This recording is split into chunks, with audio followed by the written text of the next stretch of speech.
So Pablo says, I have slippery gray mud close to you. Is this just another kind of clay? Yeah, Pablo, almost for sure.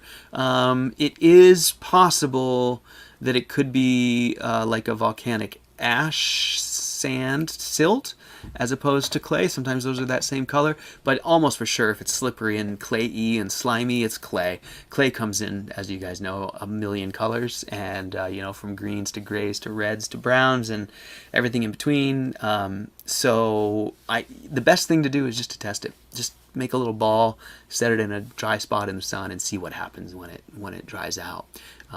You should be able to tell pretty quickly if it's got a good clay content just when you're trying to make the ball. If it's clay, it'll stick together. It's the only, if it's anything else, you won't be able to make a ball.